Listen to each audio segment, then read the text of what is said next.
spinning with sins that they wield. We stick to our values, our fate is revealed. With the word as our guide, we tread on the earth, a community built from the love, not the curse. Raising our voices, singing loud through the night, for God and our freedom, we'll continue the fight. Let the rifles ring out, let the spirits align. In North Dakota's embrace, our souls intertwine. So when you hear the gunshots and feel that proud sound, know it's faith and freedom that echoes around. From the fields of the ranch to the depths of the lake, with God on our side, there's nothing at stake. Guns and the 71 forever will stand in the heart of our faith in this great free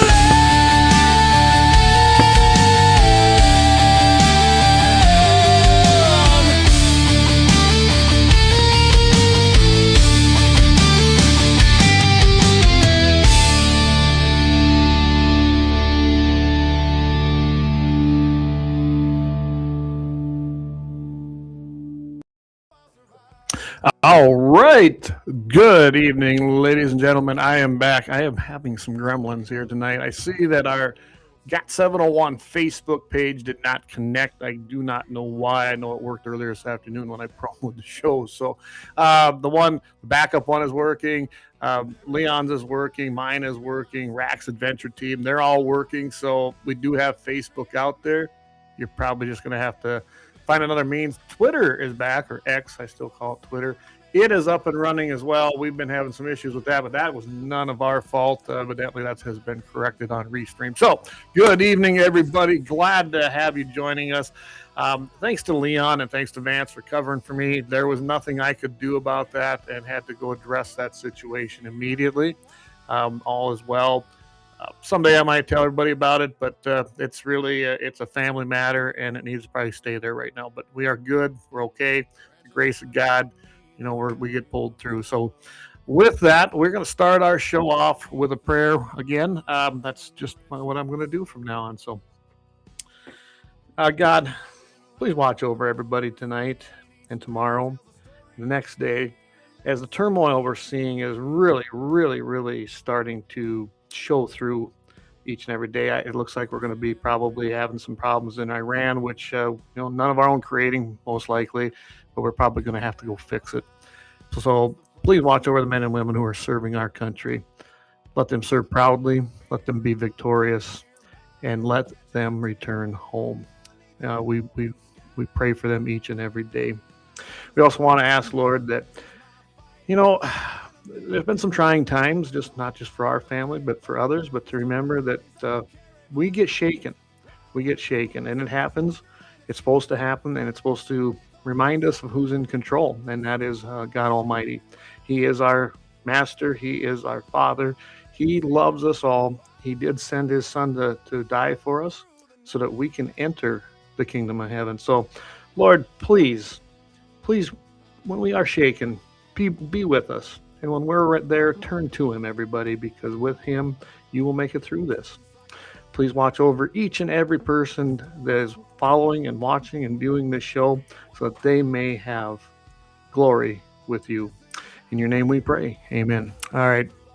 And with that, of course, we can't go without saying the Second Amendment. So a well-regulated militia being necessary to the security of a free state, the right of the people to keep and bear arms shall not be infringed. And it doesn't get any clearer than that. It just don't. Hey, everybody, I see we're getting people jumped on here. Hey, Dan, good to have you. Dave, hey, Mr. 701 Marksman, thank you. Good show. I didn't catch it all just yet. Been kind of busy around here. but I will get it all watched, guys. I guarantee it. Brian, good evening, Mr. Fellow MVE. I mean, come on. We are all MVEs. Remember, we were labeled that under Obama and under the Biden regime. Looks like we got, I'm seeing who's all joining in here. Hey, One Shot, good to have you with us tonight. Jamie's with us. Good evening, my fellow MV and buddy. I'm sorry I missed your show last night, but I was at church. I know, I gotta make my Lent services, and then we actually went over and participated with the Layton's youth group, which was interesting. They were doing some welding there, so helped out a little bit there. It was a very good, fun family evening. We all went, so that's what we were doing last night. But I will go watch it. Yeah, Eric says evening from the better of the Dakotas. Looks like you had a little fire down there, Eric. You have to kind of keep us clued in on that. Not a great day to have fire happening. It is dry. All that rain we had all summer long, we are dry, and now there's a lot of fuel out there. So be careful when you guys are out there. Awesome thing I got going on tomorrow morning. My son and I, we're going to join a friend of his, and we're going to go up and do some coyote hunting up in North Dakota, up there, be along the Cedar River. Never been to this place before, but I'm looking forward to it. I know it's pretty good land. I mean, it doesn't get any better than going out with friends and family. And Layton's ready to rock and roll. We're going to take the Swift. I don't know if I'll throw in an AR or not. Probably. I'll be probably strapped on with my sidearm. You just never know. I always wanted to shoot one, with my handgun. We will see how that goes. But again, can't wait. Couple announcements here. Don't forget, of course, tomorrow morning, KFYR 5:50 a.m. Mitchell in the morning, 7:15 a.m., 8:15 Central. I'll be joining Todd. I got a couple things. Fleet Farm evidently is screwing up a little bit, so I'm going to try to work on that and see what that's all about. I'm going to try to mention a little bit of it tonight as well. It sounds like they settled out, $1 million settlement, but I'm going to also cover it tomorrow because we got a pretty big reach there in K-Fire. So join us tomorrow morning. And Blackbeard Logic, 5 o'clock p.m. Mountain, 6 p.m. Central. Leon's always got a good show, so if you want to join him there. And then, we did the very first episode. David did. He had 701 Marksman. Looked like it was a pretty good show. Numbers were very good for a first episode, so thanks for that. And, of course, we have Sunday Sportsman's Devotion, Vance Bishop. That's a great one as well. Vance goes about 30, 45 minutes, ties it all together, gives you the word, and also is able to tie it in with being a sportsman, being a hunter, being a shooter, just being in the great outdoors. So we got a great lineup right here on GAT701 Network. I mean, it just keeps growing, and we got another little thing in the works. We'll see where that's going. Well, I tell you what, we're about 10 minutes into this, so I've got to bring up, I think Leon, the way it looks, Leon and Vance discussed this, gun shows. Now, everybody would think that gun shows would be the one place where you wouldn't be restricted or you wouldn't be told, sorry, can't carry here. Sorry, your safety don't matter. We're going to have our rent-a-cop over there, maybe an off-duty, who knows. But seriously, the gun shows are starting to take a policy where they're not allowing you to exercise your Second Amendment. You can go ahead and sell a firearm, but don't exercise the Second Amendment. Don't carry a firearm, all because of safety, supposedly. And I do know there was an incident in Bismarck at the Dakota Territory Gun Collectors Show. It was an accident. Things happen. Is it dumb? Yeah. Was it stupidity on somebody's part? Absolutely. I mean, you don't have accidents unless somebody did the things wrong. I really can't tell you the details of it because I frankly didn't care. Nobody got hurt, thank goodness. And not that that made it okay. If there's one place we should be the safest, it should be there. We always made sure of that at the NRA events. I guess I don't know what some of these gun show problems are at all of our NRA events. We allowed people to carry. At the NRA annual meetings, you may carry, except there are some restricted areas. Say there's going to be a dignitary there, like the president or vice president, and places like that you're not allowed to. But that has nothing to do with the NRA. That's a policy coming down from Secret Service or people who are protecting certain dignitaries. There ain't nothing you can do about that. That's just the way that's going to be if you want to see them speak. So to tell people that at a gun show, let's take Dakota Territory Gun Collectors, you can't carry anymore because of safety and because of the numbers. Hey, you don't have more numbers than the NRA National Convention. You just don't. So don't give me this safety crap. And I can't say, I mean, think about this. If you have everybody there carrying, that's the safest place in whatever town you're holding your gun show of anywhere.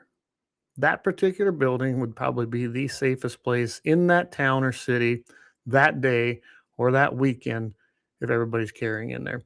I always carried when I would set up and have a table at a gun show. And frankly, I would ignore it unless I would definitely carry concealed.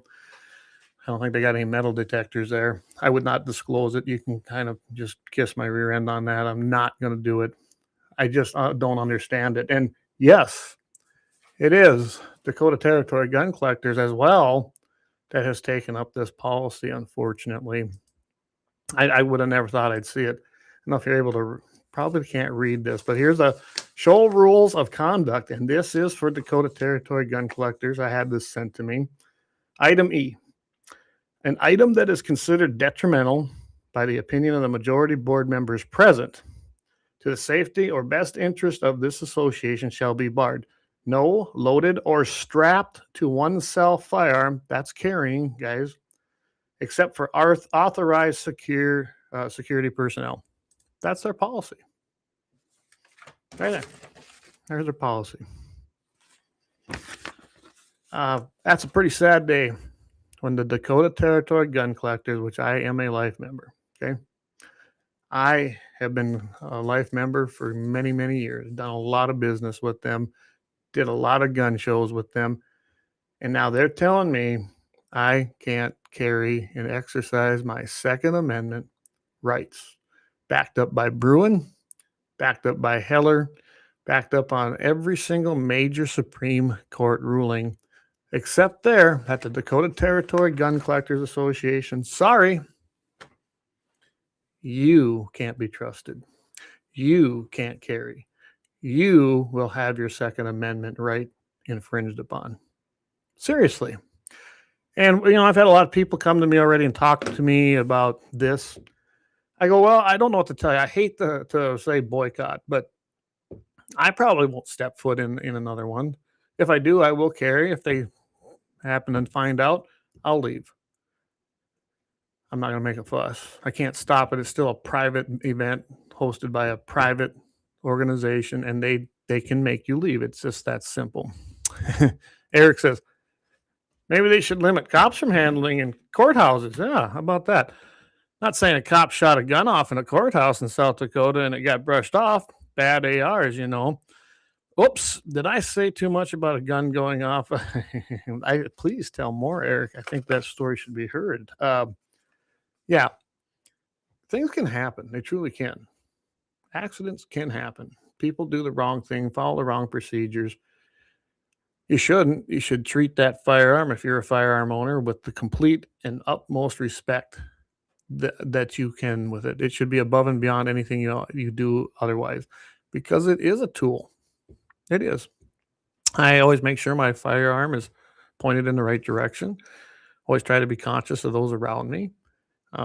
I don't want to hurt anybody either accidentally. That's not fun. So I'm saying right now, if you're planning to go to the Lemon Gun Show, which is coming up this coming weekend, if I remember right when I saw it, they have this policy now. They've adopted it. In Lemon, South Dakota, it isn't that big a gun show, but seriously, Lemon, South Dakota adopted that. And I'm trying to get a hold of Gene Cox, because I know that Gene does the Dakota Territory Gun Collectors Association gun show in Mobridge, South Dakota. And he's the gun show promoter on that. He's the guy who's in charge of it. And I can't imagine Gene's real keen on this. I don't know what their options are if they have to implement this policy. When I tried to get a hold of their president of the organization, left a message. And then I had things going on. So I'm not going to blame him for not calling me back, because for the last week, I just have not been able to take any calls. So I'm not going to blame him on that. But I am going to still reach out to him, because I'd like to know what that policy is. Is it a policy for every show? Is it a policy that some shows can do, some can't? It's up to the guy that's running the actual gun show in that town. I don't know. The idea that it's even a policy shows me that these places are adopting the leftist ideology in the name of safety. That's what they do, plain and simple. We're going to infringe on everybody who's doing it right because somebody might screw up. We probably better take cars off the road because somebody might drive too fast and T-bone someone. We better get rid of cars. We better get rid of alcohol because someone might drink the alcohol and get into a car and drive it. That's how dumb that sounds, that we're going to restrict your rights because somebody might do the wrong thing. Somebody might have an accident. Life's dangerous, man. Life's dangerous. So I guess maybe I've said my piece on this, but I will tell you that the Midwest Arms Collector gun shows, I did reach out to them. I've played some phone tag with the guy who is the CEO of this. We've had a couple of voicemails. He's adamant about it. He thinks he's right. I think he's playing us wrong. That's that simple. And right here, basic gun show safety rules. Number 1, no loaded guns. We don't allow loaded guns at our shows. I mean, that's the first 2 sentences. Exhibitor guns will be empty and properly secured. Any gun brought in by attendees for sale or trade will be checked at the door to verify that they're unloaded and then tied to show that they've been inspected, made safe, and can't be loaded inadvertently. That's not unusual.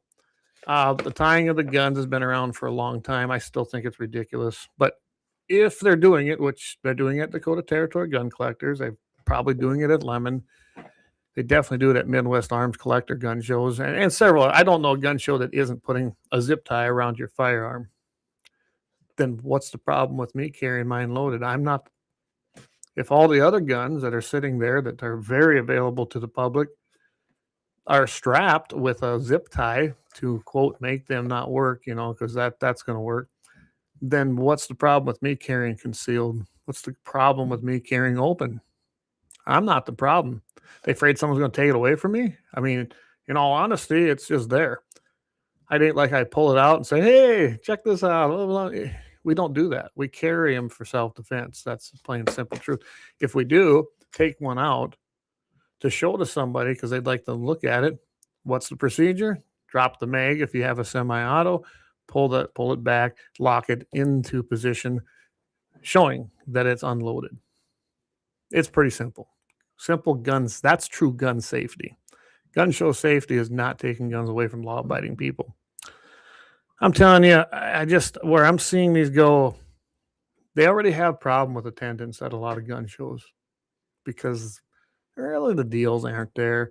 It's mostly FFL dealers. Not that that's bad, but you don't see your average guy there anymore that's selling firearms. Just maybe dispersing of his collection, selling off some guns in his collection to get other ones.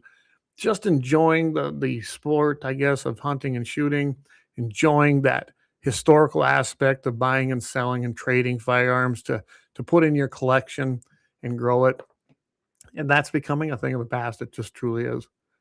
I mean, right now, even brick and mortar gun shops they have a struggle at it, mainly because the internet's so viable. Buy a firearm wherever you want, whenever, however, whatever time, and then have it shipped to an FFL dealer. So to me, this policy is dumb. I haven't seen anything come out of NRA yet on these. I haven't seen anything at the events that say you can't carry. I can't imagine that NRA would adopt that policy if they wanted to have NRA events. Can you imagine that, guys? Hey, Leon, good to see you. He says he's late. Come on, Leon. You're always late. No, anyway, got to give him a bad time. So glad to have you on. Eric says, I didn't do bad in school. It was my pencil that wrote the wrong answer. That's about right, huh? I mean, that's what they're saying. I didn't get fat on my own. Spoons made me fat, right? The food made me fat. It's completely ridiculous where they're going with this. Well, I hope you can't hear that in the background, guys. Sounds like the boys being mom's gone a little tonight there. Got the music a little loud. Josh says, yeah, you're right, Josh. Gun show prices are crazy. They want twice the price of it for at the store, and for especially for ammo. And that's very true. You used to go there and be able to find some pretty good deals. I bought a lot of guns at gun shows, guys. I mean, I bought a ton of guns at gun shows. I like buying privately. But anymore, you're not getting any deals. Again, a lot of it is dealers dealing with each other back and forth, that they're going there to buy, sell, and trade amongst themselves. That's fine. But there really isn't that off the street guy that, he's liquidating his guns, or maybe it's an estate liquidation. And rather than have an auction, which honestly right now, I'd probably have an auction. You'd probably get way more money. It's kind of like selling old corral panels at an auction. They're all bent and rusty. They'll bring more than the new ones you can go buy down at the store. It's just crazy when you go to an auction. So, yeah. Leon says, are they concerned about liberals carrying at events? I don't know. But, if all of us are carrying and the liberals there, I don't think he's going to get away with much. Boys being boys. Yeah, that's for sure, Leon, upstairs we were talking about. I hear the noise. Maybe they heard me. Maybe they're watching. Yeah, right. Josh says, when you make an offer on something, they get all offended. So, Josh, you bring up a great point on that. Like I said, I've been going to gun shows for a long time. And you used to be able to wheel and deal, right? You go in there, you might even be able to bring one in and make a trade like you would be trading a vehicle. Not anymore. I've tried to trade some pretty nice firearms, and they act like sometimes I don't even want them. If you see something for sale, nope, no deal. They won't make a deal. That's the price. And maybe it is. I know there's not a lot of margin on new guns, but when we're talking used guns, everybody knows their margins. Not that I sell a lot of guns, but I know my margins on my collection if I needed to, and I know where I'd have to be and what I would take. Am I going to tell you right off the bat that, hey, this firearm is X dollars? No. I'm going to mark it up to what I think I can get out of it. That's how that's done. And then deal me down. If someone comes along and pays me full price, great. But I pretty much know where I'm going to have to be and what price point I'm going to sell it at. It's just like a vehicle, just like trading a vehicle, selling or buying one. Nathan Mall says that's because they have experience. Well, and Jamie says there, I've never bought a gun or ammo at a gun show. Just way the hell overpriced. I mean, I've seen a lot of overpriced stuff. I haven't been to a gun show in about a year. Just never lined up. I used to always make it up to the Bismarck one or the Bowman one. I haven't had the time to mess with it, honestly. And it's not like I need guns. I'm always going to buy them, but look behind me. That's a sampling. It isn't like I need anymore. So Justin says, I quit going to gun shows for a while due to the amount of crap being sold and had nothing to do with guns. Some of the shows look like flea markets. Absolutely. And I did see also in some of these policies from other gun shows, they have addressed that. I'll give them that. Tip my hat to them for that. They're eliminating some of the things that have zero thing. And you're right. I'd get there and say, okay, where's all the gun tables? Oh, there's somebody selling trinkets. That one really floored me at a Dakota Territory one. It literally was trinkets. Then you see guys they've got the historical ammo boxes, things like that. I don't have a big issue with that. A lot of guys collect ammo, and it is firearm related. But some of these things, no, they don't belong there. I mean, there's essentially they had toys there. They might be toy guns, they might be toy bows, but it's toys. What are they doing there? And they are getting on top of that. So hopefully that kind of starting. And I've seen in Dakota Territories policies that's where that's going. Josh says, I agree, Justin. The Dakota Territory one here is getting bad. And yeah, they were just like I just was saying. I noticed it in their new policies that they're basically saying, wait a second, you're not going to have anything. Here is the definition of what's acceptable. Air weapons, which I wish I could call them weapons. I don't know. I see that's a whole nother story. People who know me know what I think of that. American cowboy, Indian weapons and personnel, ammunition, smokeless powder. artifacts, antique only.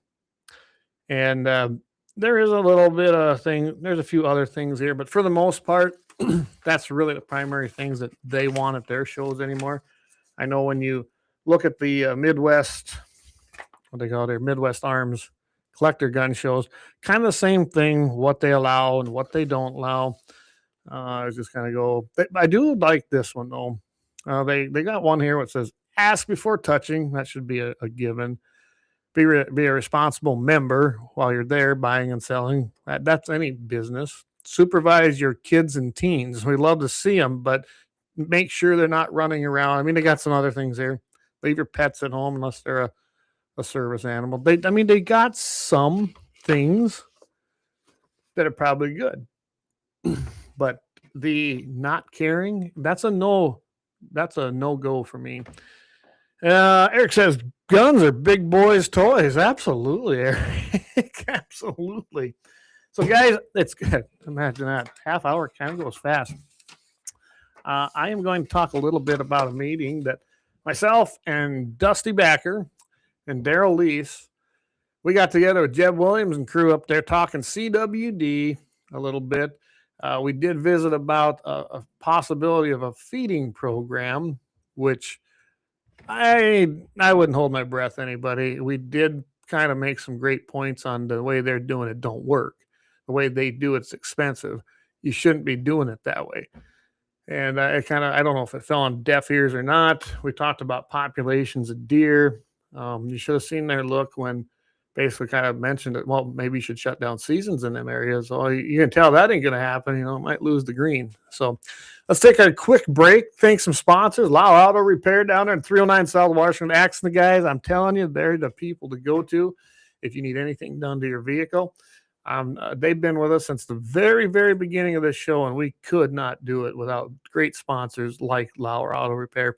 We will be right back, everybody, with Guns in the 701 after this quick break.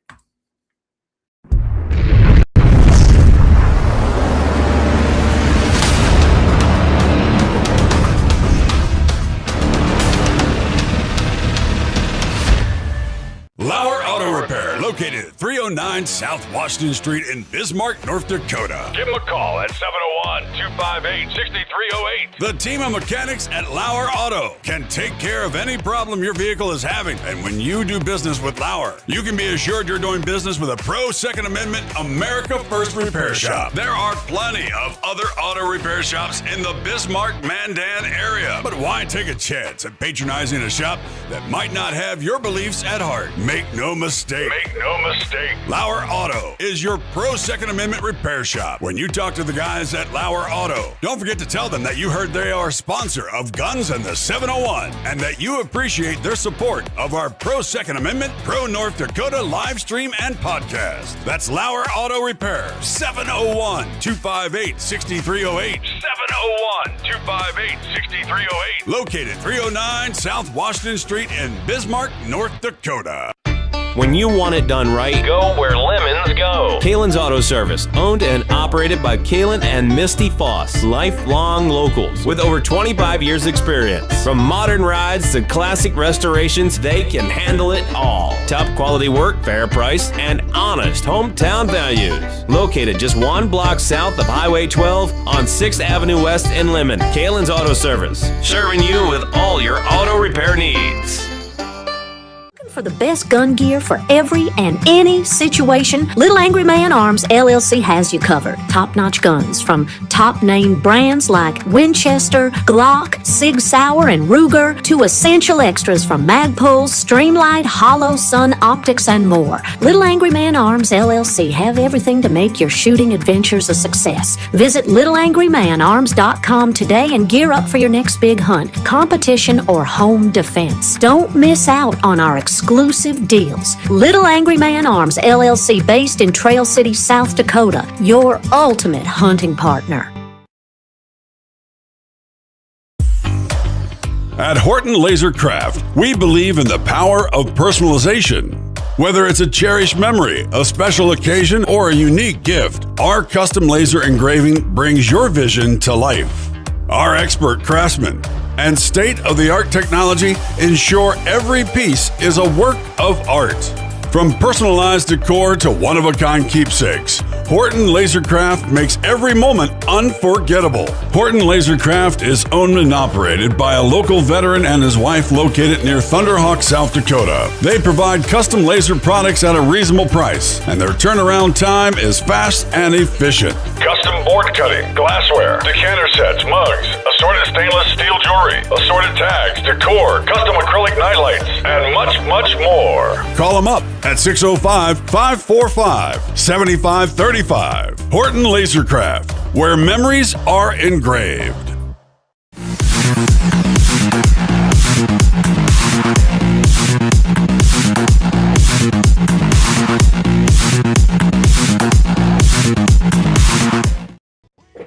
All right, welcome back, everybody. 174 episode here. Wow, 174 episodes, Guns on the 701. My goodness, you got to love that.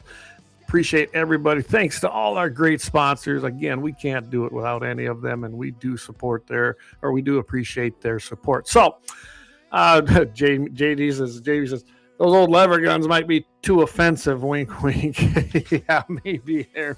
So, here's something that got brought to my attention. So I thought I'd go do it. I haven't done a lot of research on it. Just haven't had time, but Fleet Farm got sued. If you guys don't know what Fleet Farm is, I mean, there's one in Bismarck now. They do have a sporting goods area. I know the one in Rapid City is quite large. When I was out in that Fargo area, it is. Of course, you get out to Minnesota where Fleet Farms are huge out there. I mean, I think they're bigger stores than here, honestly. But they definitely sell guns. Well, I'm sure that's a problem for most liberals, right? So the Attorney General out there, Minnesota Attorney General Keith Ellingson, he went ahead and took aim at him and he sued him, or filed on them essentially.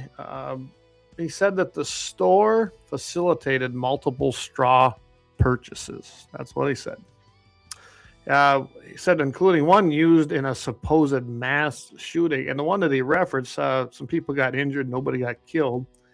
And it doesn't really meet the definition of a mass shooting, but it doesn't matter. He went ahead and went after Fleet Farm. This was 3 years ago, so this kind of flew under my radar too. Fleet Farm, I suppose, after 3 years of litigation, being in and out of courts, paying lawyers, they have agreed to pay $1 million and implement significant policy changes to prevent the illegal sale of guns to straw buyers, which, if you guys don't know what a straw purchase is, it is illegal. It's been illegal for a long time. It's actually it's a federal law. That'd be like, hey, Jamie, I know Jamie's listening. Jamie can't have a gun. So he says, Clay, hey, we got a great deal down here at the gun store. I need that gun. Would you buy it for me? I said, sure, I'll go in there. And I go ahead. I pass the background check, the 4473, and then take the gun directly to him. That's a straw purchase. You bought that for somebody that you absolutely knew couldn't have a firearm or was prevented from having one, bought it for them, and then either gave it to them or got reimbursed. It doesn't matter. Either way, you can't do it. That's a straw purchase.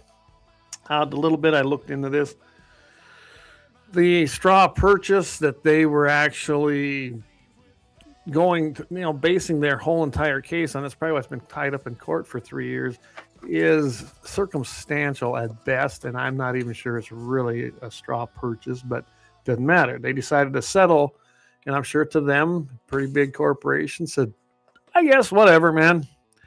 How about $1 million? We'll call it good. We'll make a brand new policy and we'll train our people on it.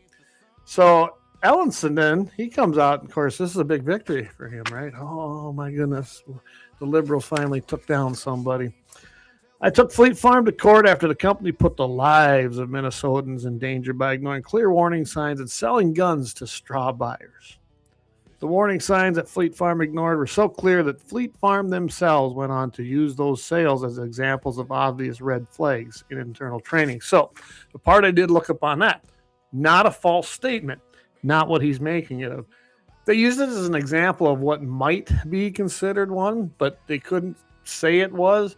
And their policy was then to train their employees to not engage in that kind of sale. Okay. It didn't say it was a straw purchase. It didn't say they were guilty of doing straw purchasing. No. And you can see how this attorney general worded it. Fleet Farm ignored their own thing and said that they were using that as training on obvious red flags in their programs. Red flags, and if you look, it doesn't say anything about an actual straw purchase actually taking place. It don't. So here's what bothers me about this. I mean, there's a whole bunch of things here that you could talk about in here. I get why they did it. And yes, they're just going to make it go away. I imagine this will embolden that particular attorney general, that commie. I imagine that's what's going to happen. I imagine he's going to go after more Minnesota FFL dealers. I really feel for you guys out in Minnesota. It seems like it's getting worse. I mean, Walz is, their governor right now is going after some things. I'm telling you right now, this reminds me a lot of when Smith Wesson, when they got bought out. I forget the Britain, UK, whatever, the European company that owned them. I don't remember it off the top of my head right now. But they went ahead and settled and said with the Clinton administration, hey, we are going to implement this. We're not going to sell handguns in these areas. We're not going to sell these handguns to anyone but law enforcement. We're going to implement all kinds of stupidity and gun control things that the Clinton administration wanted. And what happened to Smith & Wesson? You, the people, said, we ain't buying no more Smith & Wessons. I know I didn't. We didn't use them anywhere in the NRA events at that time. I think even some of the ones that we had in the events at that time, they sent them back and said, nope, we don't want them. We're getting rid of them. Bankrupted Smith & Wesson, essentially. I mean, essentially bankrupted them. It wasn't until Safety Lock, I believe, was the company that finally U.S. brought it back to the U.S. They discontinued all those things that they said they'd do for the Clinton administration, made it through. It took a long time to rebuild that reputation. And now, they're back in business. They're still in business. I can't tell you if they're owned by the same company. I don't think they are, but Smith & Wesson darn near went away because of the kind of ideology you're seeing at gun shows, the kind of lawsuits, and the caving in that you see Fleet Farm doing. I mean, they might get away with it once. What happens again? They're going to pay him off, $1 million of extortion money every single time something might have happened. It's not a good precedent. That's the problem with it. Dave says, whatever happened to the aggression of sales staff at hand? I don't know. I think you mean discretion. I don't know. I'm telling you right now, most places that have employees selling firearms have trained their firearm sales people in what's right, what's wrong, what they should look for, and of course how to assist with the 4473. They understand that. In fact, some of them are overly over. I bought guns at certain places, and they actually go above and beyond some of the things that really are required for the 4473. There's nothing that's wrong with that. I usually politely decline and say, nope, I'm not answering that question because it has nothing to do with the NICS background check system. And it's not on the 4473, and they look at you kind of funny. And I'll tell you who it is, and I haven't bought one, and it's Walmart. They had stupid questions on their own. They had their own store, basically paperwork that had nothing to do with their background check.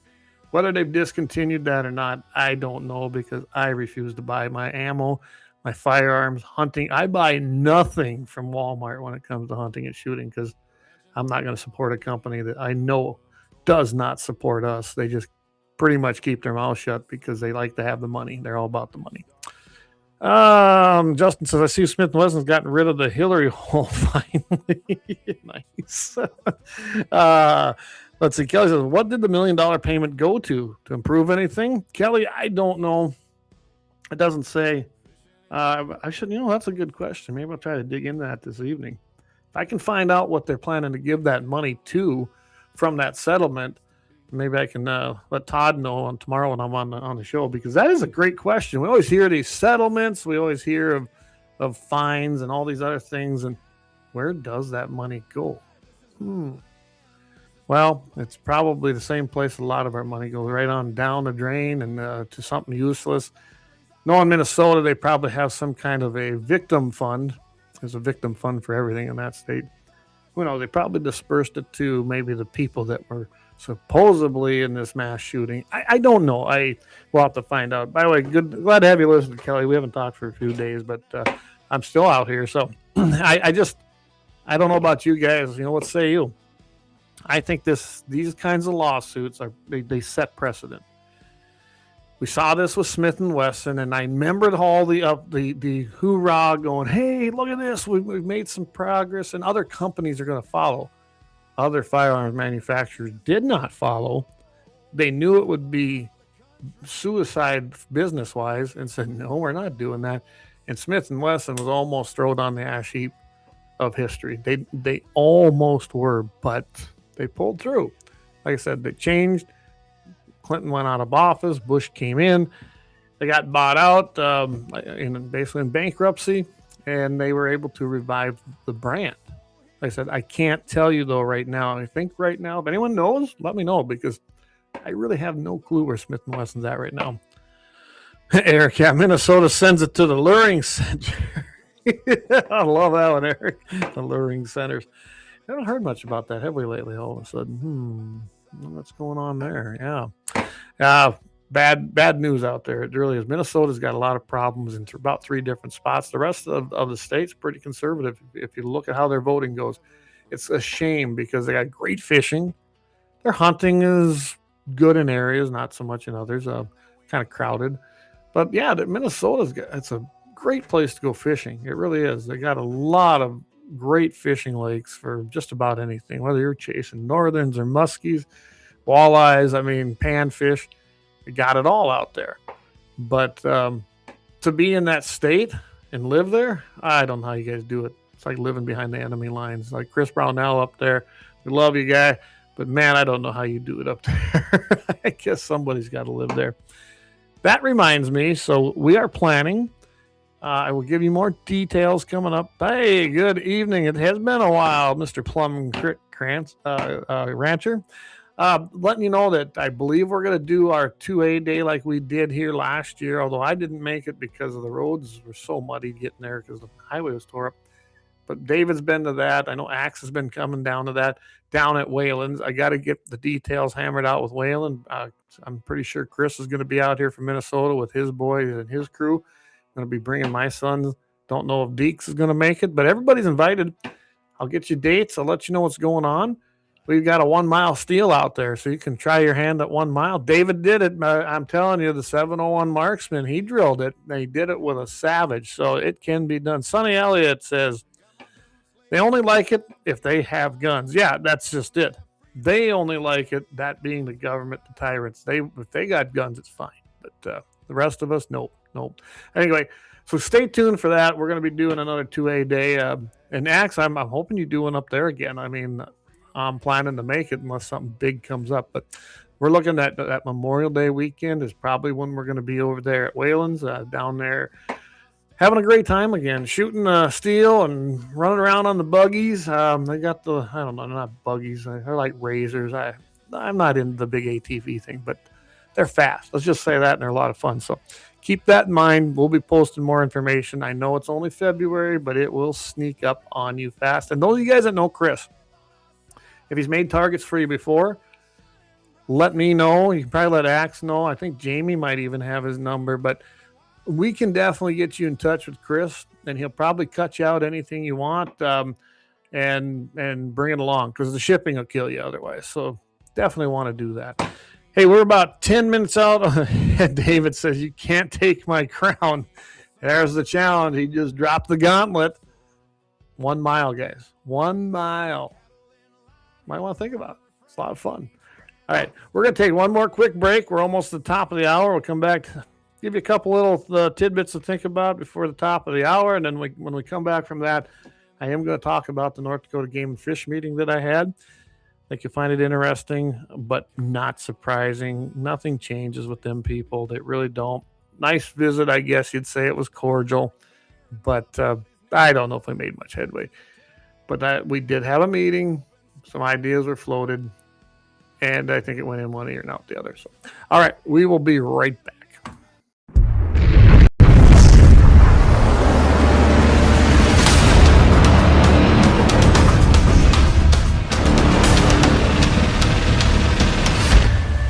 LAUER Auto Repair, located at 309 South Washington Street in Bismarck, North Dakota. Give them a call at 701-258-6308. The team of mechanics at LAUER Auto can take care of any problem your vehicle is having. And when you do business with LAUER, you can be assured you're doing business with a pro Second Amendment America First repair shop. There are plenty of other auto repair shops in the Bismarck-Mandan area. But why take a chance at patronizing a shop that might not have your beliefs at heart? Make no mistake.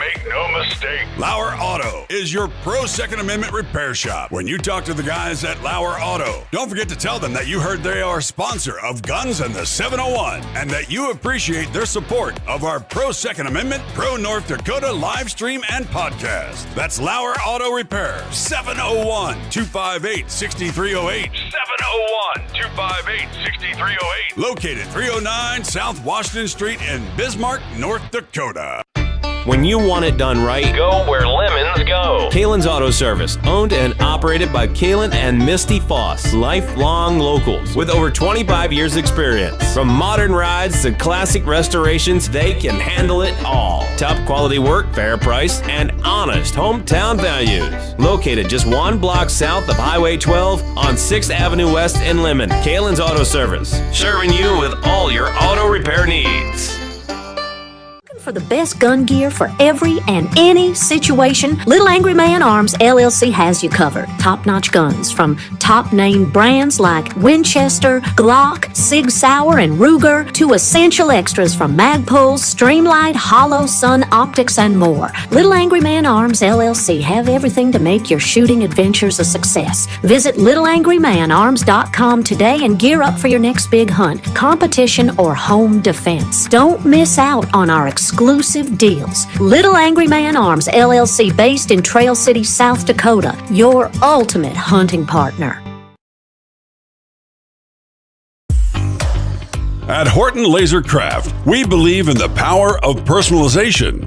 Whether it's a cherished memory, a special occasion, or a unique gift, our custom laser engraving brings your vision to life.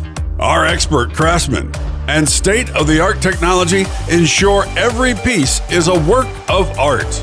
From personalized decor to one-of-a-kind keepsakes, Horton Lasercraft makes every moment unforgettable. Horton Lasercraft is owned and operated by a local veteran and his wife located near Thunderhawk, South Dakota. They provide custom laser products at a reasonable price, and their turnaround time is fast and efficient. Custom board cutting, glassware, decanter sets, mugs, assorted stainless steel jewelry, assorted tags, decor, custom acrylic nightlights, and much, much more. Call them up at 605-545-7535. Horton Lasercraft, where memories are engraved.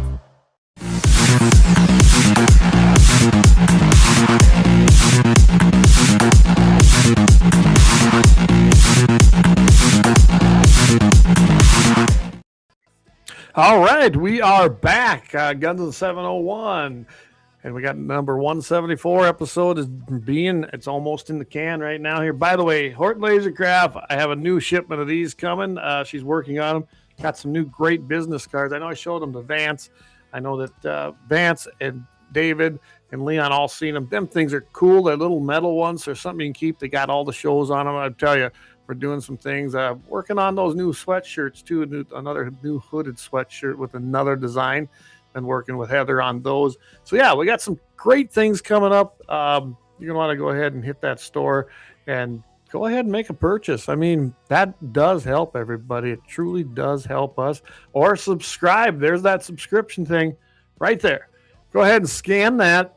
Subscribe. You can do $5, I think 10, 15. I think it goes all the way up to 75. But go ahead and check it out. I mean, it just it helps us out, helps us keep this baby afloat. So I'll get to some of these. He says, Leon says, what? Eric says, David, when you say crown, is that apple crown, peach crown? What flavor crown? I prefer the peach, although apple's pretty good too.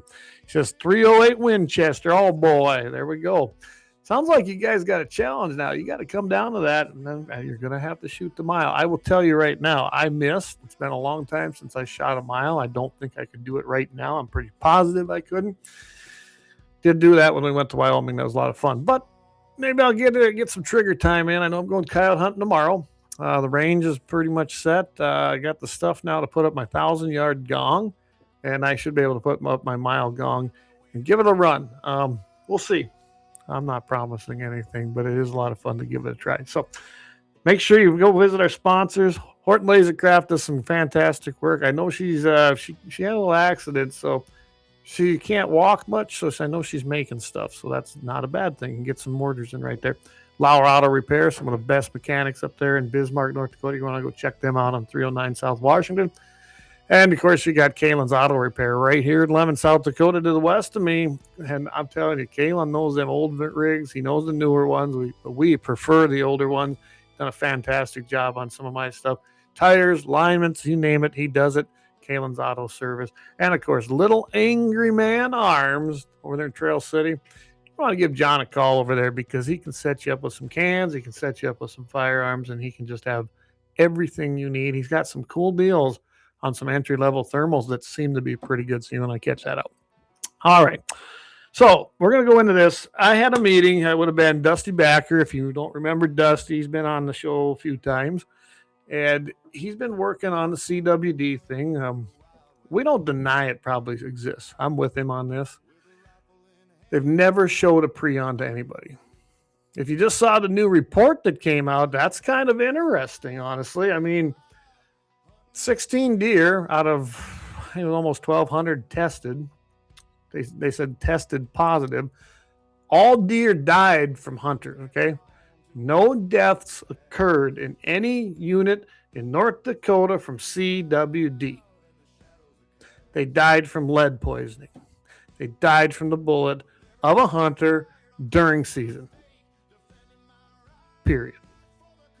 So, what do we take from this? Is it worth the millions of dollars that's being spent everywhere on CWD? Seriously. It's a serious question. I don't think it is. But for some reason, they have doubled down on this, and that's what they are focused on. Why? Why? I don't know. I do not know, but I'm telling you right now that it is atrocious what they are doing as far as CWD. And I just pulled this up because I want everybody to see this. There it is, guys. There are the results right there facing you. It's not hard to see. So, the only way to confirm CWD is by a necropsy. That is absolutely true. Here are the 2025 CWD test results in North Dakota. 3A1, 5 mule deer, 1 whitetail. 3D2, 2 mule deer. 3E1, 1 mule deer, 1 whitetail. These are the ones that supposedly tested positive with the same kind of junk science tests that were being used during China virus, by the way. It's done the same way. 3F1, 1 whitetail. 3F2, that's my unit.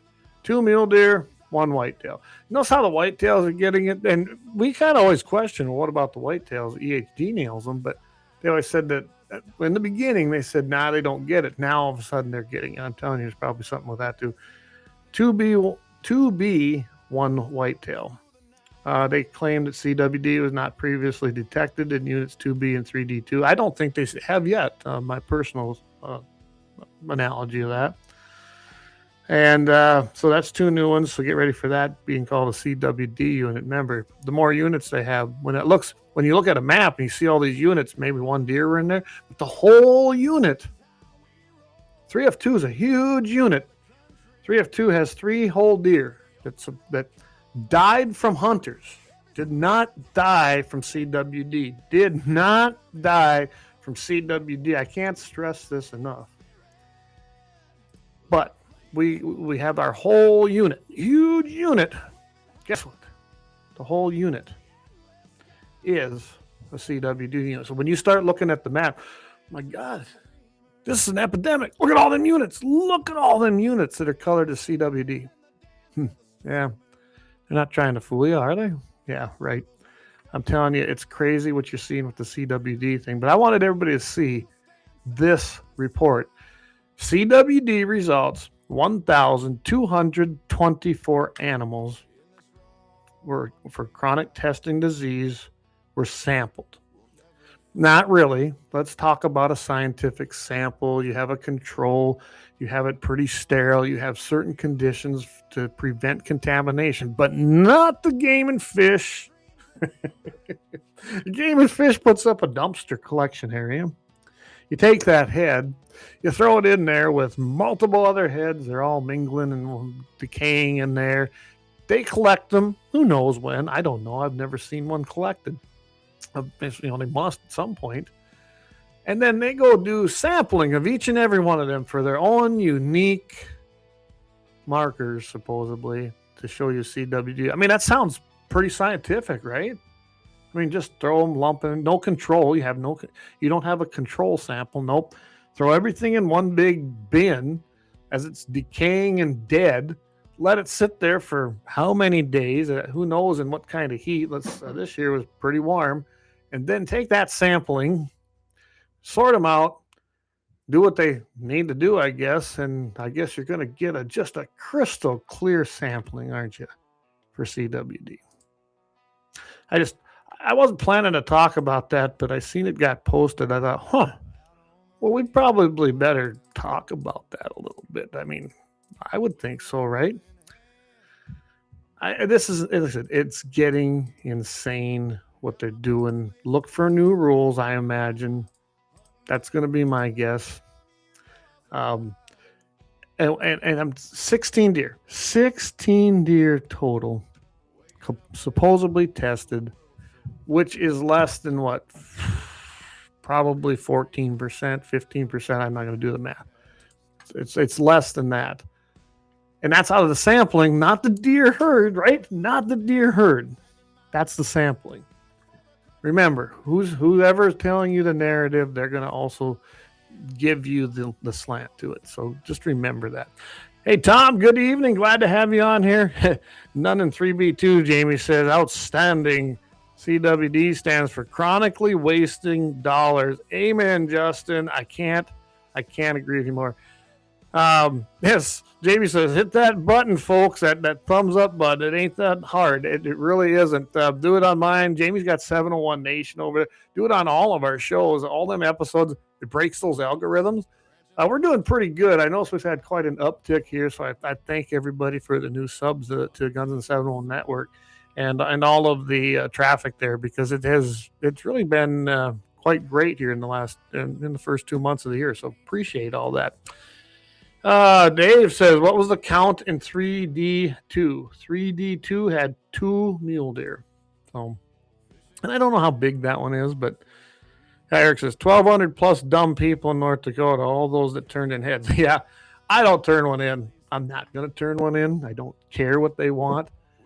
Of course, I didn't get a deer this year, but I've never turned one in.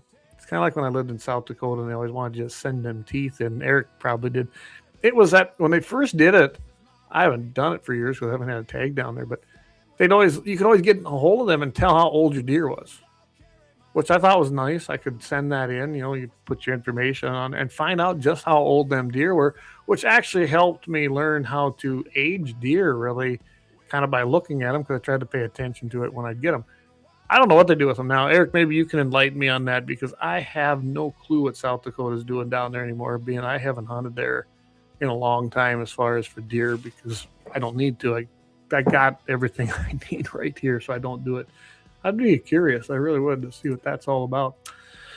But yeah, so 1,200 and some deer and 16 whole deer that's supposedly tested positive, even though it's the same kind of test they used for China virus, which does throw out a pretty high rate of false results. Let's put it that false positive. So I don't know. You guys can make that determination. I don't know. Let's see. Yeah, he says, want to know who controls you? Just pay attention. This is Brian. Pay attention to who you aren't supposed to question. That's right. That's right. Because they don't take teeth on deer anymore. Elk, they do. Eric said. Okay, so there we go. They don't take the teeth on the deer anymore. And really, I don't know what the big thing was. I did enjoy getting the results as far as the age of my deer. What else they were doing with them, I don't know. I think that was the whole point of them, but I couldn't tell you. Dave says, that's a huge unit. I-94 to Highway 200, North Dakota 25 to North Dakota 8. So that's a big unit too, it sounds like. That's good to know. 3D2 is a huge unit as well. So remember, when they give you these numbers, it's for the units. And then the units look big, and they are big. And they give you those numbers to make it look like it's pretty widespread. Now, how many deer are in them units? I mean, you can go look up the numbers. I guess we could do those numbers, but I'm not going to do it tonight. So my meeting now with Game and Fish. Like I said, Dusty Backer. That's how I got started on the CWD thing. We had Daryl Lease there. North Dakota Farm Bureau president, passed. He just finished his last term here in November. Then I was there as well. We met with Jeb Williams. I think the guy's name was Brian. I can't remember because I didn't care. Anyway, we started in talking about a feeding program, and Dusty brought up some great points. They keep hammering habitat. Habitat's only one part of the equation. Yes, habitat. But like I pointed out right here, just on my own experience, I have good numbers of deer. Kelly, who's on here tonight, can attest to that. We have some really good numbers of deer and good bucks here and ample does. It's mule deer because my whitetails died off, although I do have a small group that are back, and it's good to see. I'm trying to do everything I can to help them out, but they've got, I think, a long recovery ahead of them, if ever. But I like hunting whitetails, but I do enjoy hunting mule deer. So I brought this to their attention that, hey, do you guys realize you can't just take bales and throw them out there? Because that's what we've been buying hay. And I asked them flat out, you buying good quality hay? Oh, yeah. I said, have you had it tested? Have you done core samples? Oh, I could tell by their lack of a quick response. No. Even though they never really did. Well, all they kept saying was good quality hay. I said, great. I said, but did you do core samples? I'm telling you, when you buy hay, generally, especially if you're selling hay, you have to do the tests on protein to sell it. You should have it done if you're going to buy it, because I would never buy hay without knowing the actual protein and the food value of that hay. I mean, you could be buying sticks and not know it, and your cattle will starve to death even though they're eating, a ton of hay. That's just plain and simple. So my suggestion is, if you ever need to buy hay, make sure you buy it from either someone reputable or somebody who's actually done the testing to show you exactly what the nutritional value is of that hay. Game and Fish isn't doing that. That set aside, let's say, I'll give them the benefit of the doubt. Let's say it is great, right? Let's say that the hay is fantastic. They buy a few bales, they go out there and they tip them on end and leave them. Well, that don't work much either. They tear it apart. They tear it, put it on the ground. They probably lay on more of it than they eat. Like I told them, I absolutely use a processor to feed my cattle. And if I see a bad winter, this was not one of them, I'll even put some extra down out there. Because I know the cow, and I'll take it to a different spot. And those deer will go over there and eat it, just like the cattle do. Is that feeding deer? I guess it is. I don't really care. In those hard winters, I did that, and that's probably back then what helped bring my whitetails along. I didn't have mule deer then. I think a lot of landowners do that. If you want to have hunting on your own place, yes, you're going to do habitat. By the way, I don't use programs. I don't need program money. I'll do it my way. I don't want to have to share it with anybody. I don't want to have to grant anybody anything. And I'll plant the things that the deer want and my soil can grow. That's what I'm working on. So, and that's me. But if it's such a good idea, guys, why do they have to be paid for it? Do it. Just do it. But anyway, that's a whole nother problem. No, whole nother story. My suggestion to everybody, including Game and Fish, is yes, I think there should be a supplemental feed program. Yes, I think if you actually reached out to landowners and got their opinions on what could be done, they'd probably give you a better analysis than what your biologists are doing. They're out there every day. They see these animals, especially not during deer season. Okay. Game wardens all over see things during deer season, during antelope season, during the hunting season. But I'm telling you right now, when the seasons are done, pretty much so is any kind of monitoring, it seems like. But you have to get out there and talk to landowners and work with them, not tell them, well, why don't you do this and then we'll help you. And that ain't how that works. And that's what I told them in this meeting. Dusty, he actually conveyed a lot of good things, I thought, with feeding programs. And here's the thing. We've kind of got an idea as to what could be done, maybe even a funding mechanism, which the Outdoor Heritage Fund, which I sit on the advisory board, that would be a fantastic place to spend that money.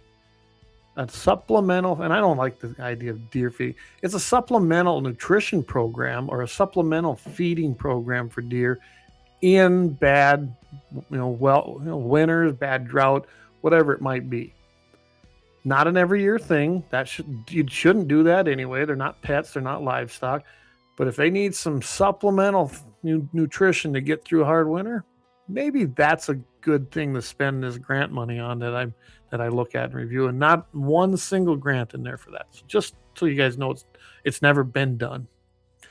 Some states have tried. They've done pilot programs. I'd have to look and see what their results were and how they did it. So I'm going to get right back here into the comments. Sorry, guy, I kind of went off there on this, but Eric says, I trust my brother-in-law when I buy hay from him.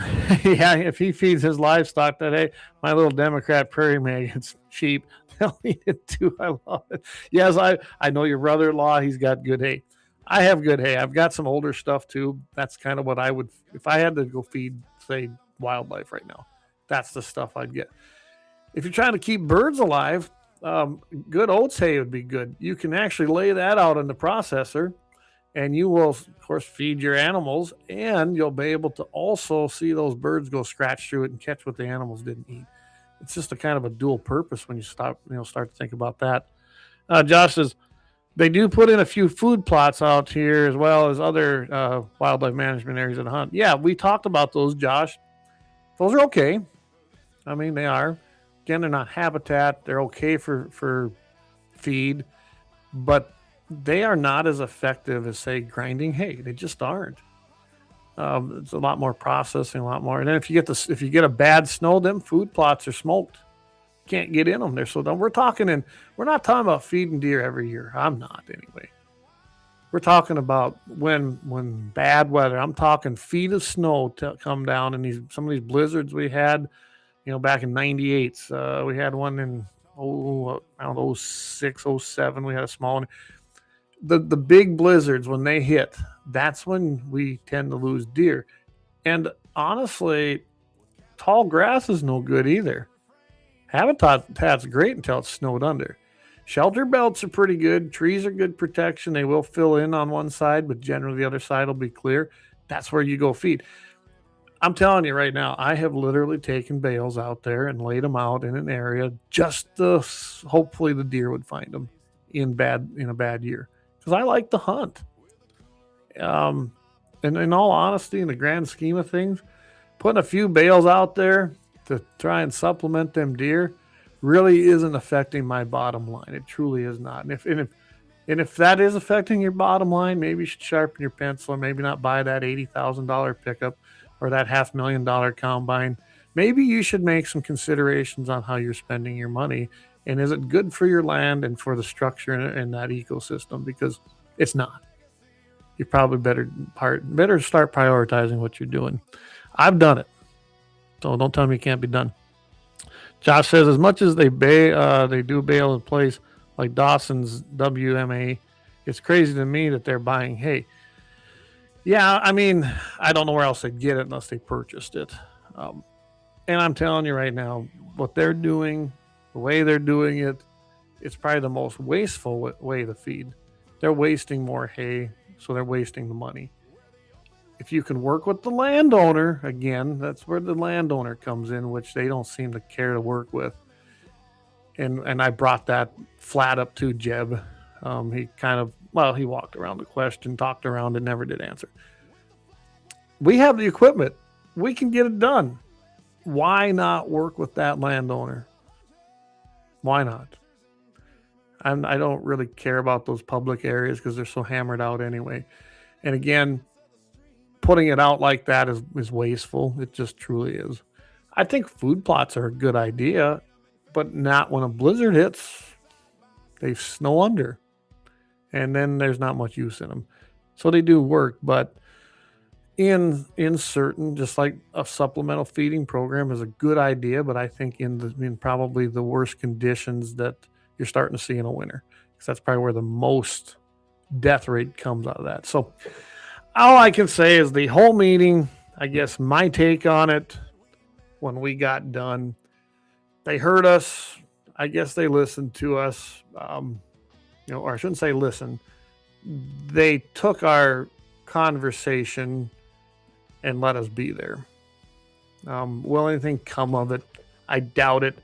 I can tell you right now, just by talking to both of them gentlemen, they have zero respect for anybody outside their circle, and I think they have a deep disdain for landowners. Just in that conversation, that's what I took out of it.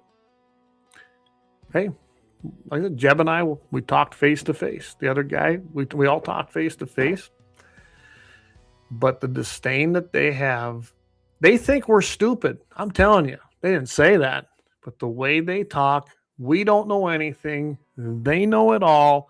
We should trust in them. I only trust in one thing, God. I trust in God, not the North Dakota Game and Fish. Period. I will never trust the bureaucrats that are ingrained there. Jeb needs to retire. Kelly should not have appointed him. Yes, I'm friends with the governor. At least I used to be. We'll see. I know I'm probably not popular with him right now. Don't care. I'm telling you right now, Jeb should not be there. But you have to put somebody in there who's not like him. Would that happen? I don't know. You got to probably clean out the entire Game and Fish headquarter bureaucracy. They are ingrained, entrenched bureaucrats looking for money anywhere they can get it so they can spend it on their pet projects, period.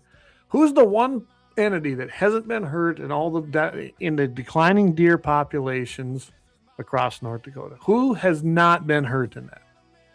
I'll let you guys comment. I'll tell you if I don't see the comment, this should be an easy one, but who has not? What's the one place, the one entity, the people who have not been hurt in the declining deer and wildlife populations? There's only one, plain and simple. So I'll let you guys chime in here with comments. I'm going to take another quick break because, I'm flying solo tonight, so I'm remember to doing these breaks. I'm going to take a break, thank some sponsors, and when we come back, we're going to answer that question. I'm going to do a little wrap up, give you guys what's coming up, and give you the happy ending chronicle of the night. Catch you right after this break.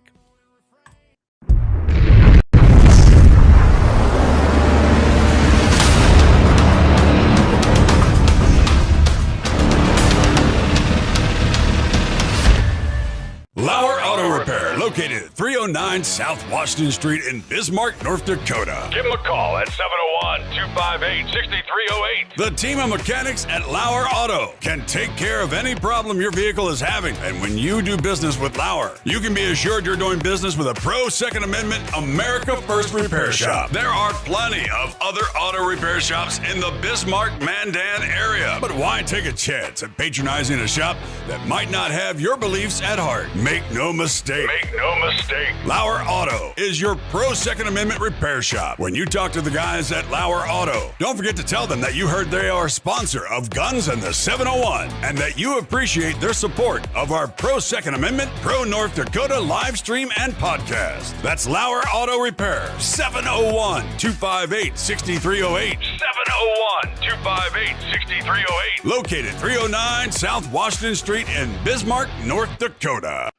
When you want it done right, Go where lemons lemons go. Kalen's Auto Service, owned and operated by Kalen and Misty Foss, lifelong locals with over 25 years experience. From modern rides to classic restorations, they can handle it all. Top quality work, fair price, and honest hometown values. Located just 1 block south of Highway 12 on 6th Avenue West in Lemon. Kalen's Auto Service, serving you with all your auto repair needs. For the best gun gear for every and any situation, Little Angry Man Arms LLC has you covered. Top-notch guns from top-name brands like Winchester, Glock, Sig Sauer, and Ruger to essential extras from Magpul, Streamlight, Hollow, Sun Optics, and more. Little Angry Man Arms LLC have everything to make your shooting adventures a success. Visit littleangrymanarms.com today and gear up for your next big hunt, competition, or home defense. Don't miss out on our exclusive deals. Little Angry Man Arms LLC, based in Trail City, South Dakota, your ultimate hunting partner. At Horton Laser Craft, we believe in the power of personalization. Whether it's a cherished memory, a special occasion, or a unique gift, our custom laser engraving brings your vision to life. Our expert craftsmen and state-of-the-art technology ensure every piece is a work of art. From personalized decor to one-of-a-kind keepsakes, Horton Lasercraft makes every moment unforgettable. Horton Lasercraft is owned and operated by a local veteran and his wife located near Thunderhawk, South Dakota. They provide custom laser products at a reasonable price, and their turnaround time is fast and efficient. Custom board cutting, glassware, decanter sets, mugs, assorted stainless steel jewelry, assorted tags, decor, custom acrylic nightlights, and much, much more. Call them up at 605-545-7535. Horton Lasercraft, where memories are engraved.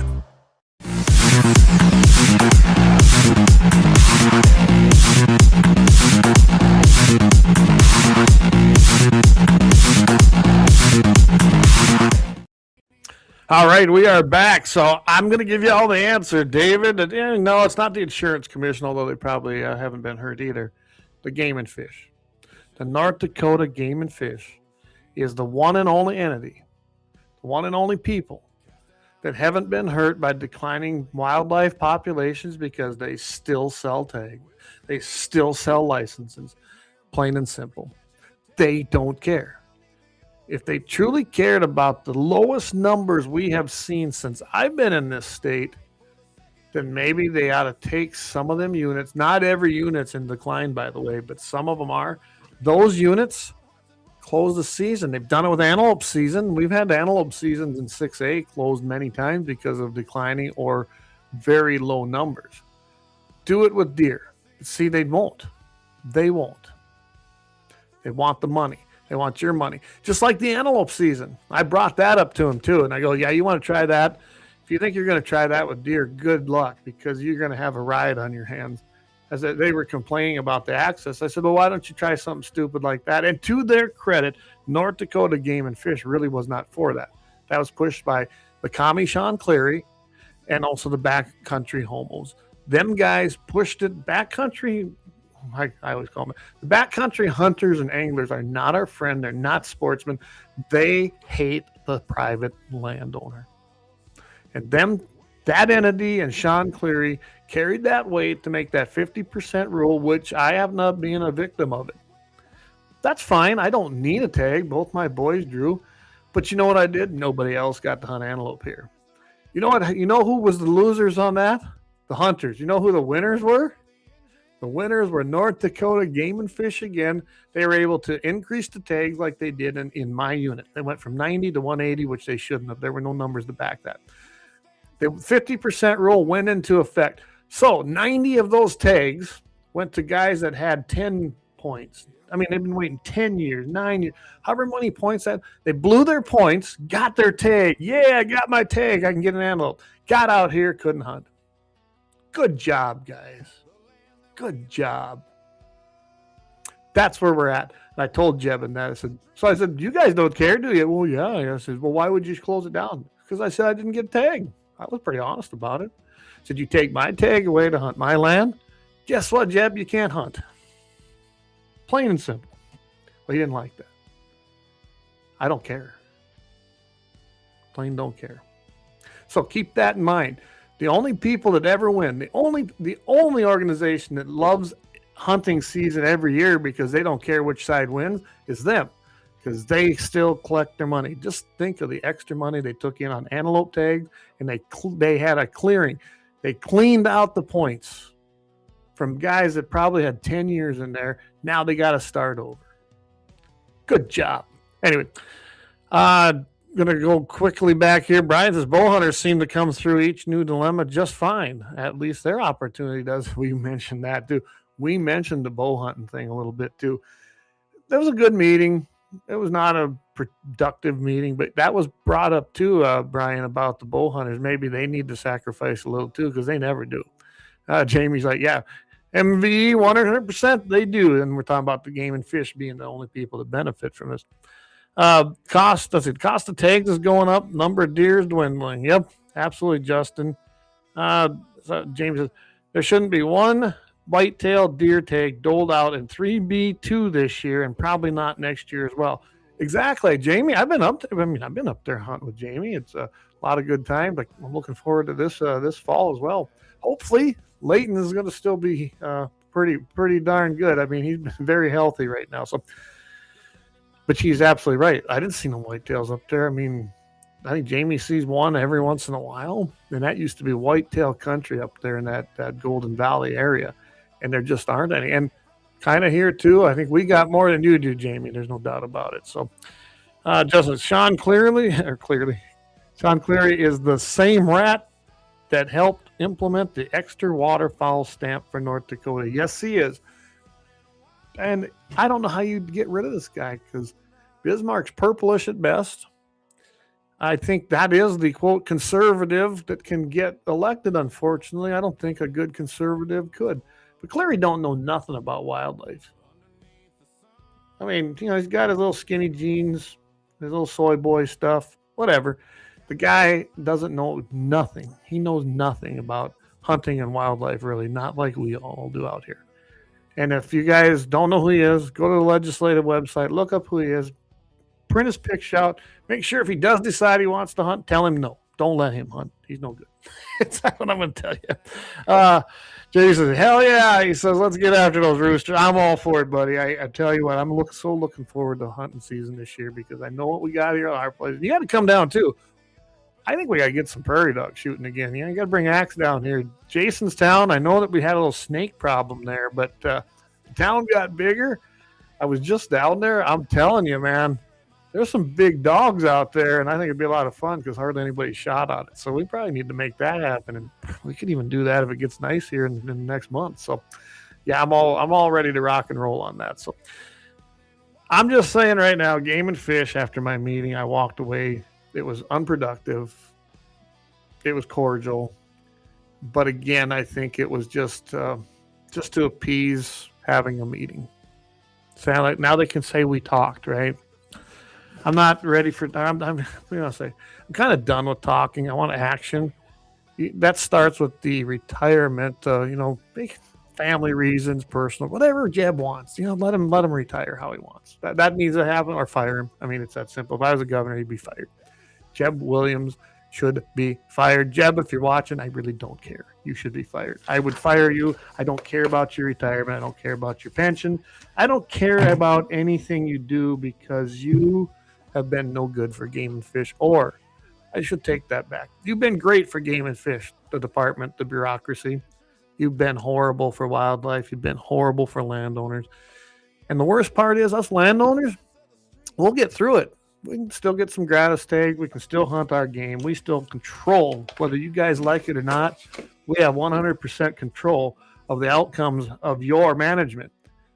But the hunters get the worst end of this every single time. It's kind of like a horrible divorce. Usually the kids get hurt. That's what this is. You know what? We're going to be okay. Game and Fish will be okay. We'll split. But the hunters, the children, they're going to be the ones that get hurt. That's the horrible part about it, plain and simple. Jamie says Sean will be a D35 senator as long as he wants to be. He plays the North Dakota political game like a champ. Here, bingo, man. You've hit that nail on its head, and there's no doubt about it. You look who he hangs with. Sean Cleary wants to be an important guy. He wants to have the power. He likes it, and he's not going to do anything to jeopardize it. He likes having the title. See, I could care less. If someone wants to elect me, great. If I could get elected, I don't know if I could. But I'm not going to pander. I'm not going to kiss any rear ends to do it. So, what you get is what you see and hear. So I'm not sure I could get elected. And that they fear people like us who can't be bought. I can't be bought. Trust me, I can't be bought. And I pretty much don't care what they say. Now, I can play nice with those people. I can make deals with them people if it's constitutional and good for the people. We the people, but I'm not going to pander to them, and I could care less if I have a title. I don't. I really could care less if I have a title. So, yeah, snake problem. He says no such thing. Eric says, yeah. JD had a little bit of a different comment. Yeah, there's a bit of a snake problem down there on that place, but we can clear them out too. Just want to watch where we walk, right, boys? I think when we were there, Jamie and me and Axe, I bet it looked like a bomb went off and as I was walking through that tall grass and it buzzed right in the middle of us. So I'll tell you what, we're coming up to the end of the show, the end of this hour, at least a half end of it. I'm going to play one more ad. I'm going to get them their money's worth. I'll tell you that. We're going to get some money. I'm going to give you the small one. We'll be back here after about 2 minutes. We're going to do the Happy Ending Chronicle, and then we're going to wish everybody a great evening. So stay tuned, and thanks for joining us tonight. And we will be right back.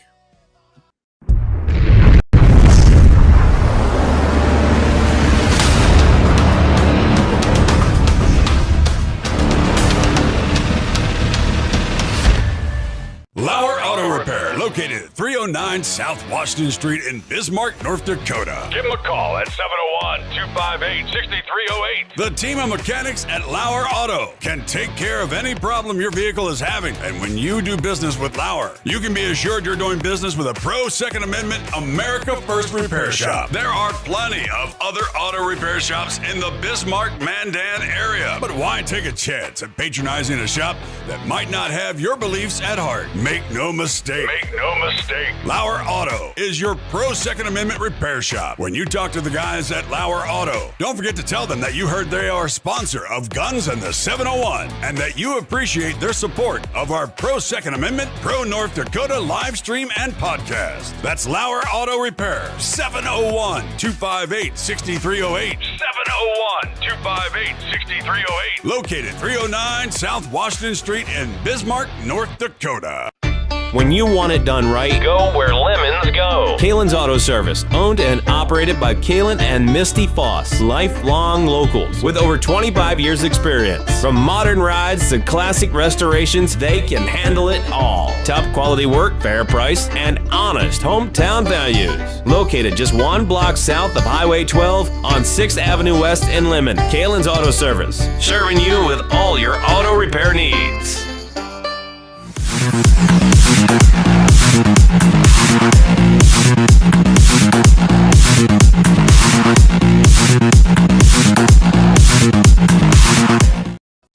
All right, we are back. Last segment here of Guns in a 701, episode 174.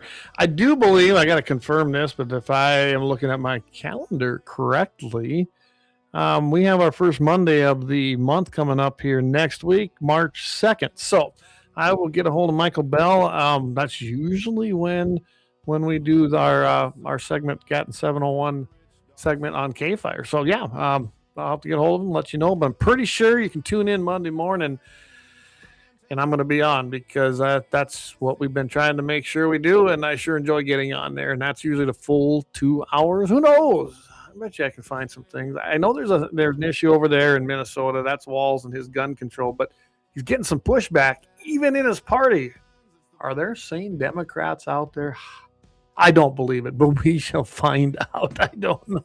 So before I move on here, Jamie says, I get along with Sean as a person fairly well, and we actually had him on. I know we did. We had him on GAT701 net once, but I asked him many times after that to come on in 701 Nation. He didn't respond to my multiple messages, and he won't, Jamie. Sean, I've gotten along with him. I don't believe a single word that I hear from him. He's usually, if you look him in the eyes, he's looking right through you. He's appeasing you and telling people what they want to hear. So I doubt the soy boy will come on. Maybe that's why he won't come on, because I call him soy boy, because that's what he is. And I really could care less if Sean ever comes on the show again, honestly. So, hey, if you want to have him, great. If Leon and other guys do, Sean, you're welcome to come on here, but I will ask you the hard questions, and I will not let you sit there and pander and talk in circles. I will tell you flat out you're a liar. Plain and simple. It's that easy. Anyway, all righty. So, Leon says, yeah, don't count on it, man. Don't count on soy boy. That's for sure, man. That is for sure. All right, coming up tomorrow morning, KFYR 550, Mitchell in the morning, 7:15 Mountain, 8:15 in the Central Time Zone. You're not going to want to miss out on that. Me and Todd have a good time. Leon, you've had some good times filling in. So is Jamie. So, hey, Todd's a great guy, and we sure thank him over there at K-Fire for having us on every single Friday. And if I looked right, we're coming up to like on 2.5 years, something like that, because we started that shortly afterwards. So that's kind of a milestone. I'll have to take a look at that, but I do know we've been on there many, many, many times. Then you got Blackbeard Logic, Leon Francis, the man. He's got it. 5 p.m. Mountain Time, 6 p.m. Central. You're not going to want to miss that. Again, Friday night, right here, right now where you're listening, right here. By the way, Twitter X has been working great tonight, so thanks for joining us on there. And I see there's some people on Rumbles. Sorry I didn't get a chance to really monitor that a whole lot tonight, but 5 o'clock p.m. And if you have not seen Leon's his just most recent Christ OS, oh my goodness, go check that out. I shared it on mine, but I think it went live there too. It's on the Guns and 701 network page. It's on all of our platforms. It's on all of Leon, outstanding. That was just, I can't tell you. That's why I'm talking about it so much. I even shared that with my pastor, and I shared it with the youth group leader that my son goes to, and she couldn't believe that. That is resounding. I almost think she was going to play that next Wednesday for the kids there. So, wow, way to go, buddy. That was fantastic, no doubt about it. Of course, we're going to still be here every Thursday till after Lent season, but I'm going to throw this out there. You can text me. You can email me. Email me at guns@gunsand701.com. If you got my number, let me know. Really kind of thinking about going to a permanent Thursday night. It seems like people enjoy it on Thursday night. It's actually fine with me because Wednesdays are pretty packed full, it seems like, anymore. When we started the show, they weren't. So if you guys are okay with it and it works for everybody, and it seems like everybody will just migrate to Thursday, I think I'm going to go to a permanent Thursday night show. But I kind of want you guys to tell me. Let me know. You can comment on our stuff. Let me know. Email me. And just, yeah, I absolutely will. I'm considering that. So, yeah, that's where we're going to go with that. And, of course, again, Monday, Dakota mornings. I think that's happening. But Sunday, Sportsman's Devotion. I'm telling you, Vance rips it up good there. He does a nice job with that as well. And then when David does another, you have to let us know, David. I know you're on here. Let us know when the next 701 Marksman's going. I'm telling you, what I've seen of it was pretty good. I haven't finished it yet. Sorry, buddy. Just haven't had a chance to do it. But yeah, I see that we're working out the gremlins just like me and Jamie did. If you want to watch something funny, right, Jamie? You can buy a test of this. I'm telling you, go watch the pilot of our first episode. We didn't know it was going to be our first episode. And you kind of look how far we both come. So 701 Nation, I believe Tuesday nights, right, Jamie? Tuesday or Wednesday. Let me know. You want to check out Jamie's show? Like I said, we're not mad. He's still a friend of ours. He's still part of this family. And he's out over there doing his own thing. So go tune in and see Jamie on the 701 Nation. All right, let's get to the happy ending chronicle of the week. Las Vegas. Oh, my goodness, Las Vegas. So, as I said, Las Vegas is going to be our happy ending chronicle. An employee. So we have an employee that ends up getting chased by another employee out the door with a gun. It was an ex-employee, so disgruntled employee. Yeah, we've never heard that before, have we? Of course, in the morning, 5:15, or was it? No, it's 5:15 p.m. So it was in the evening. 911 report come in. It was down there on Charleston Boulevard. There was basically a disturbance reported. They located the man in a parking lot suffering from an apparent gunshot wound. I don't know if that'd be apparent. I wouldn't say apparent. I'm pretty sure if it's a gunshot wound. He then was pronounced dead at the scene. The preliminary information is showing that the incident began when an ex-employee arrived at the business and confronted another current employee. During that confrontation, the ex-employee allegedly, began chasing the employee while armed with a firearm. I'm just trying to picture this in a casino, someone coming through there running, it's just one of them things, right?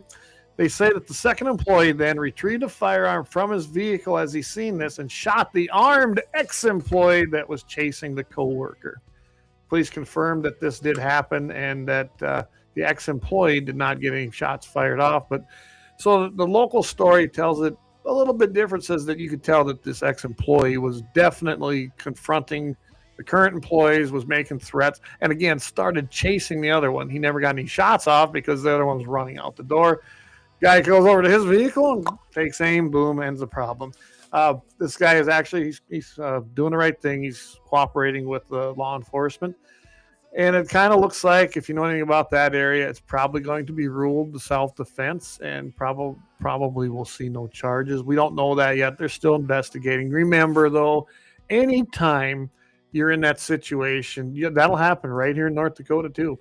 If you have to defend yourself, you're going to see an investigation. That's protocols probably as much for your benefit as anybody's, just to make sure they clear your name in a true self-defense use and Second Amendment exercising of your rights.